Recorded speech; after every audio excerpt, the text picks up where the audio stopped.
about yourself and what you do at Castle? Sure. I've been working here full-time for 10 years. I've been working in tertiary education for 15 years, both UWI and COSTAD.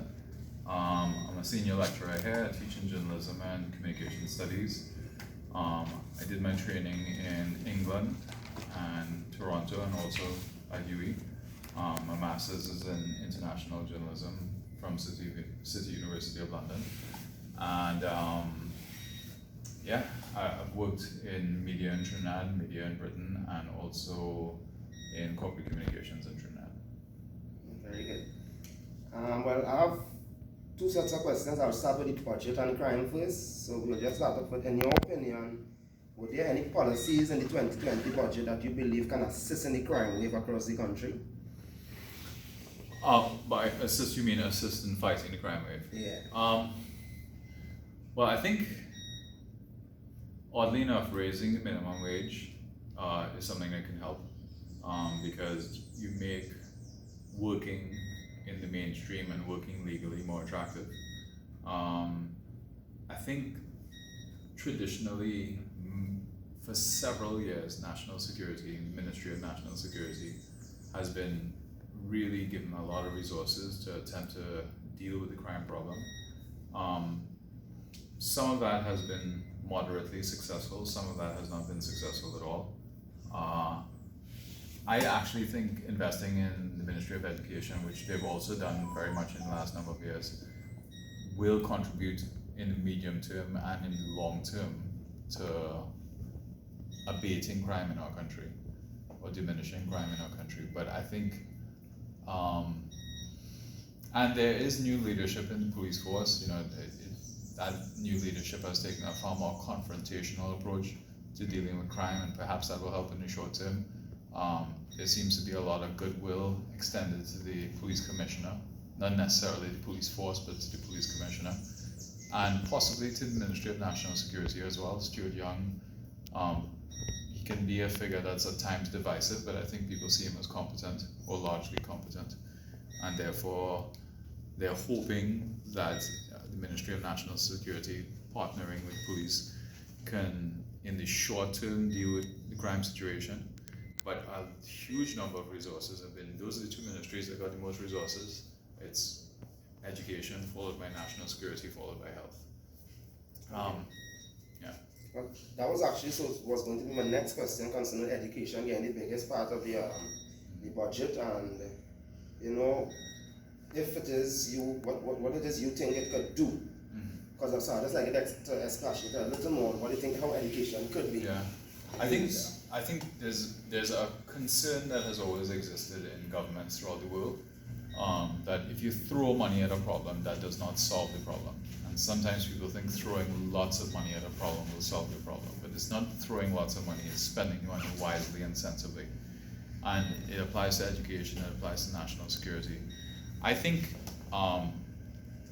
even though education gets a large amount of the budget allocated towards that sector, one of the challenges is that how is that money being spent?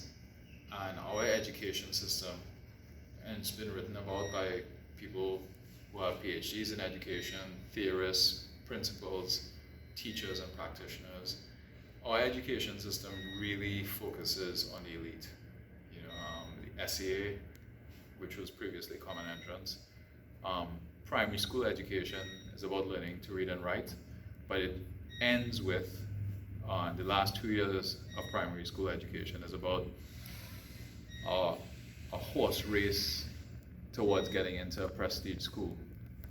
Even the term prestige school is deeply problematic, but it shows that there is elitist secondary school education and then secondary school education for everyone else. And the elitist secondary school education is good quality education. Largely it is. It isn't perfect, but it's good quality education. But not everyone gets it. And the same thing with primary school education.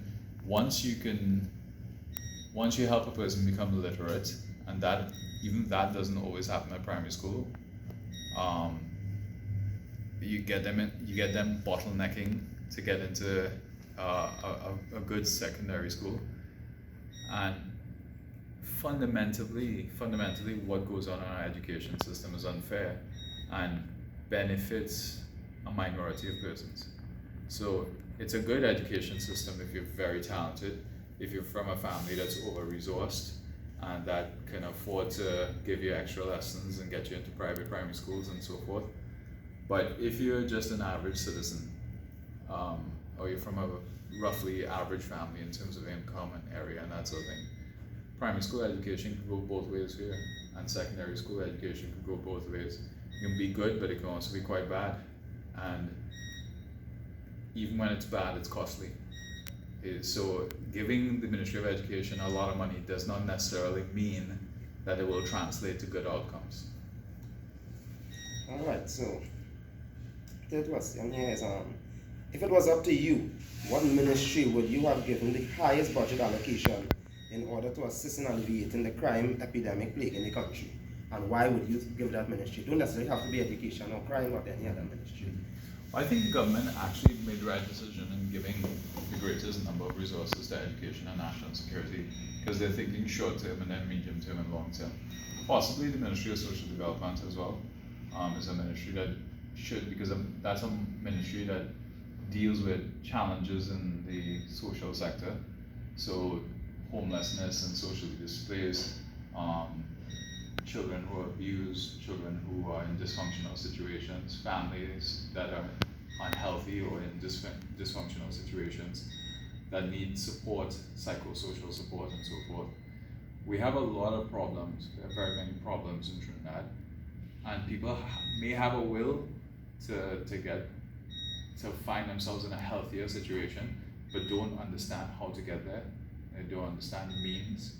And the problems that we have, the social problems of self-proliferating, they continue, So we have to figure out a way to break that cycle and have positive interventions and give support to people who need it.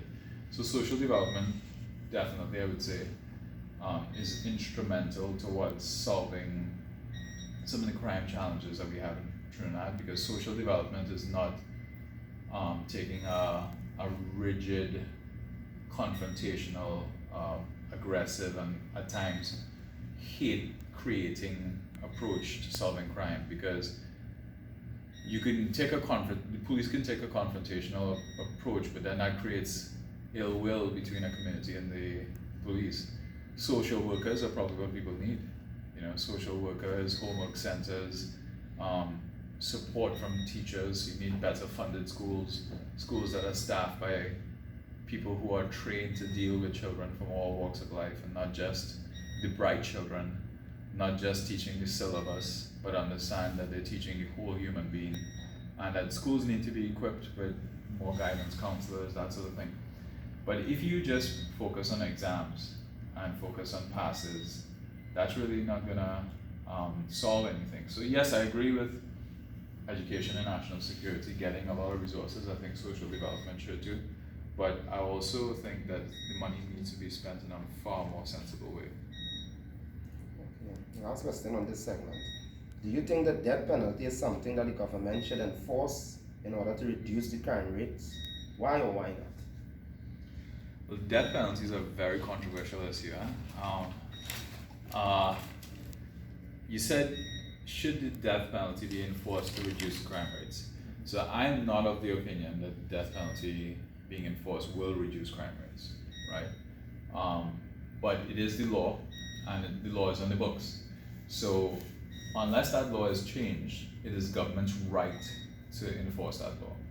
However, I don't believe having the death penalty is a deterrent at all. I do think that victims, I think the rights of murder victims and their families matter tremendously here. And that one of the virtues of applying the death penalty, if you could call it a virtue, is that if a person has been murdered and their murderer has been convicted, that murder victim cannot enjoy time with their family, cannot enjoy the pursuit of a career, cannot enjoy falling in love, cannot enjoy food, can't enjoy anything. And equal justice would mean that the murderer should also experience that. You understand what I mean? And that, by the way, the whole argument that the death penalty can be a deterrent is a non-starter. It does not need to be a deterrent. You understand? It does not need to be a deterrent. What it needs to do is provide equal reciprocal justice and make the families and loved ones of the victims feel that justice was achieved. And the term, and I'm certain I'm not using this term correctly, but the term restorative justice, right? One way of interpreting restorative justice is that you restore things to a type of equivalence, and therefore if someone now can't enjoy the rest of their lives because that life has been ended, and someone must pay for that equally. Okay, next set of questions now, right? Let's choose